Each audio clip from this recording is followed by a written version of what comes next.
We're going to share something about turtles this week because it was World Sea Turtles Day last week. Turtles don't have teeth, but their shells are actually 50 bones fused together. The smallest marine turtle is about 70 centimeters long and 40 kilograms heavy, while the biggest is 180 centimeters long and 500 kilograms heavy. So that's 10 times the weight. Welcome to Kaleidoscope with me, Savithri Rodrigo, where we are positive, daring, different. On the show today, we are demystifying the climate change rhetoric, discovering governance-linked bonds, and exploring Shoelace Studio. Did you know that Kaleidoscope is on YouTube, Facebook, Instagram, and LinkedIn? Do subscribe and follow us if you'd like to hear more from us. A massive thank you to our amazing partners on the show for being awesome: Selingco Life, CDB, and the Daily Morning. CDB Hybrid Leasing. Enjoy exclusive interest rate and much more for hybrids, plug-in hybrids, and EV vehicles. Looking back at the week that was on CDB Snapshot. Good news first, Sri Lanka's GDP grows 5.3% during Q1 of 2024. Sri Lanka's apparel exports now account for 3% of the UK's apparel market. Sri Lanka's external debt volume is up from $4 billion to $100 billion owing to rupee fluctuations. Tourism is looking good. The first 70 days in June had more than 60,000 arrivals.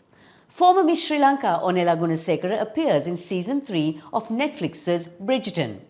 Hong Kong takes the crown as the most costly city for expats in 2024. World leader in AI computing, Nvidia eclipses Microsoft as the world's most valuable company.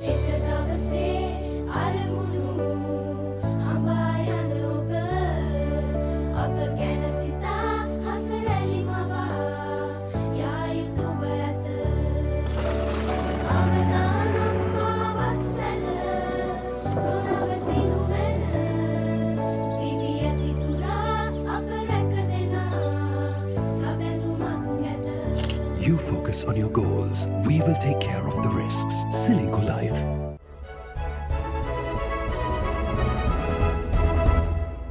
Welcome, this is Selingco Life News Capsule. Sri Lanka heaved a sigh of relief last week when the IMF released $336 million of the EFF arrangement. But the country yet struggles to get the economy off the ground. In a recent debt update by Verite Research based on 16 countries, Sri Lanka was among 4 underperforming countries that had undergone debt restructuring. Verite Research presented the novel governance-linked bonds at the International Debt Conference recently as a win-win option that would also ensure Sri Lanka doesn't fall into the pit of restructuring again, a common pattern for countries who have underperformed previously.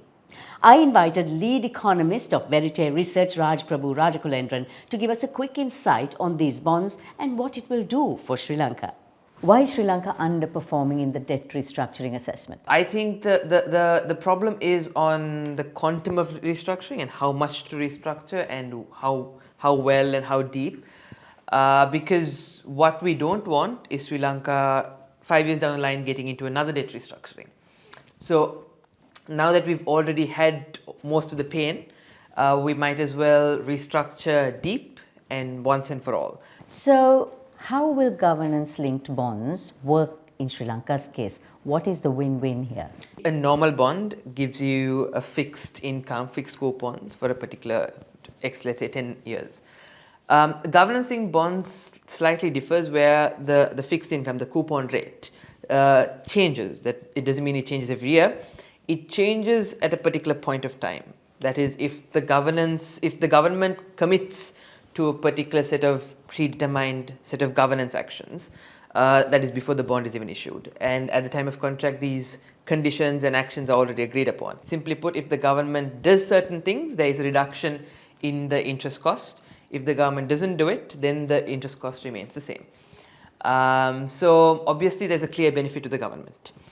Because the government's interest cost is lower, and Sri Lanka currently suffers from a high interest cost problem. Because as of 2023, 80% of Sri Lanka's revenue goes for interest cost. This governance-linked bond proposed clearly benefits the government because there's only an upside. When governance improves, the risk also reduces. i.e. the bond value the value of the bond is higher because let's say when we issued the bond, there was a particular risk associated with Sri Lanka. But since the government focuses on governance and improves it, the risk reduces, which increases the value of the bond, which means that the bondholders when they're selling it, can sell it for a higher price than they initially got it for. So they win in the secondary market, which is not where the government is. The government clearly benefits because there is a reduction in the interest cost. So that's how the win-win happens. But what was the response in France for these governance-linked bonds? Internationally, there was a lot of positive responses. People like the idea of a win-win because what makes this unique is, unlike other bonds, there are a lot of different type of bonds that are linked to improving, let's say, GDP. So even Sri Lanka has a GDP-linked bond. It's also being negotiated. There are also blue bonds that we've heard where it's linked to climate change. And when climate improves, there is a reduction in coupon. What all of this lacks that the GLB, the governing bond, has is that win-win situation. And I think that was a novel concept, and there was a lot of positive response, and people were very interested in even implementing it internationally. And that's one advantage that the governance-linked bond has when international bondholders bring it.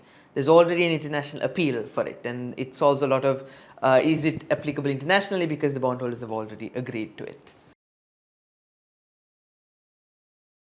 And now for a peek at the markets this week. While Asian stock markets and Wall Street moved upwards, the all-share price index at the Colombo Stock Exchange moved down by 1%. Oil prices moved to above $85 per barrel, even as Russia's crude oil exports hit the highest level in 11 months.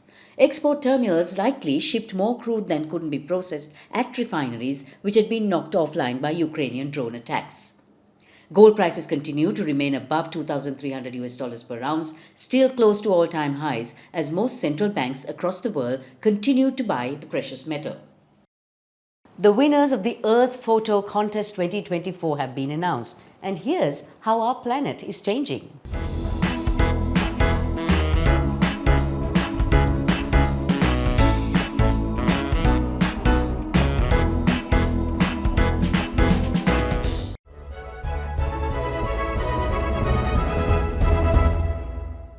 Sea levels are rising, temperatures are rising, and natural disasters are happening more often than ever.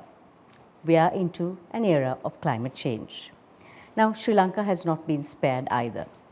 We were ranked as the 4th most affected country by climate change, and in the top 10 countries most affected by extreme weather. Food security is threatened, and rising sea levels too are frightening. Scientist, conservationist, public policy advocate, and our regular guest on Kaleidoscope, Rohan Pethiyagoda, checks out the temperature on climate change today.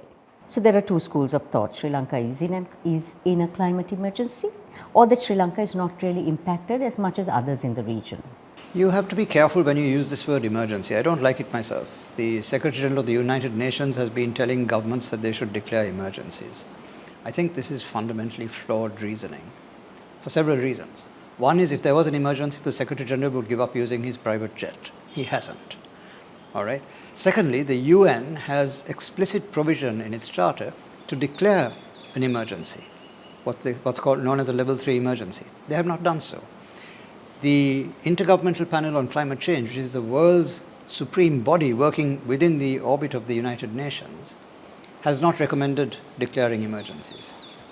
And Savithri, you and I know only too well that when emergencies come to be declared in any country, just look at what happened with COVID. It's completely abused by politicians for their own gain. We've never seen human rights violations as we have seen under emergency in Sri Lanka. Our response to climate change is going to have to last the next century, at least the next several decades. You can't have an emergency for several decades. So this is not a sensible approach to the problem. We need a more measured, reasoned approach going forward, and not this knee-jerk crisis management kind of mentality. So what does climate change portend for Sri Lanka? According to the worst predictions of the IPCC, this Intergovernmental Panel on Climate Change, we will see an increase in temperatures by the end of this century of up to 3.7 degrees Celsius. That's quite a substantial increase. It means that the weather in Colombo that we are seeing now will be roughly the weather you'll be seeing in Guinea Athena. Right? So Colombo will be substantially hotter, and Colombo weather is what you're going to see around Vatavalla, Guinea Athena, that region, in terms of temperature. We have no idea what's going to happen in terms of rainfall. There are no good predictions for this at all. I mean, your guess is as good as mine. Perhaps also most importantly, sea level is going to rise by about 2 feet. About 65 centimeters is the prediction. That will definitely happen. That's happening already. And so we have to build resilience in our coastal communities to take care of that, because low-lying towns and cities like Mathura, for example, will have flooding events that we have to take care of with civil engineering interventions. Water for Colombo is another problem, because the Kalani supplies pretty much all the water for Colombo. And the saltwater intrusion into the Kalani as a result of sea level rise by 2 feet will be very substantial. So this means building a barrage across the Kalani to prevent seawater intrusion and to preserve fresh water. That means flooding a lot of land on either side of the river, in which tens of thousands of people are living, so displacement of people. So, and also an expensive intervention, because a barrage of that kind is expensive. But you remember, we have to do this across 103 rivers in Sri Lanka.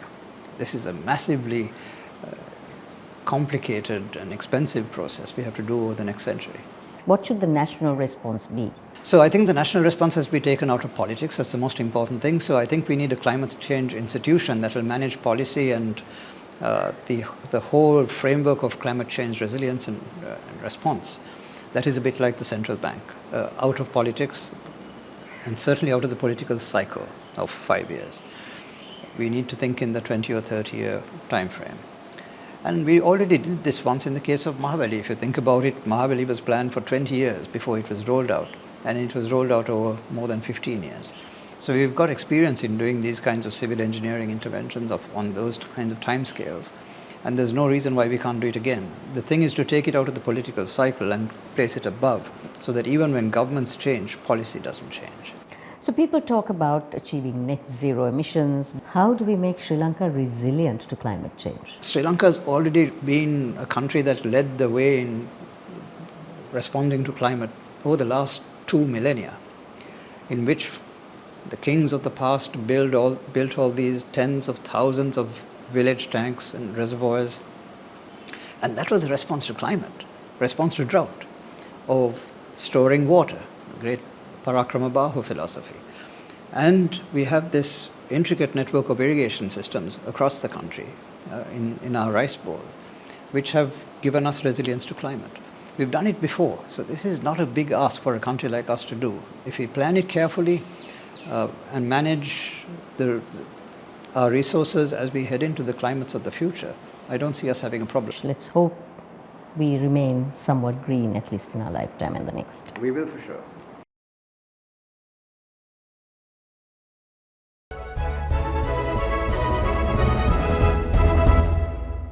Watching someone create a customized gift that is a work of art is truly rewarding. And that's what I enjoyed about Shoelace Studio. Seeing entrepreneur Savithri Rodrigo, who started off as an e-vendor with tools in hand, creating some of the most amazing customized gifts. Here she is on Kaleidoscope Life in 60. Founded in 2014, Shoelace Studio started as a side hustle between friends with a passion for unique gifts. We built a business around customizable products like wall art, nail and string art, wedding decor, and much more, allowing our customers to add a personal touch to their gifts. With the growth of the business, our upcoming website launch will allow us to reach a wider audience and offer new, innovative product ranges to both local and international customers, expanding into these new market segments. From its inception, Shoelace has always been committed to empowering students and women by providing job opportunities for them to grow with us, and we are proud to lead a female team crafting your personalized gifts. Our driving passion is to make a meaningful global difference through Shoelace Studio, and we believe that handmade gifts serve as conduits to connect with others and share love. So, we will see you next week. Have a good weekend.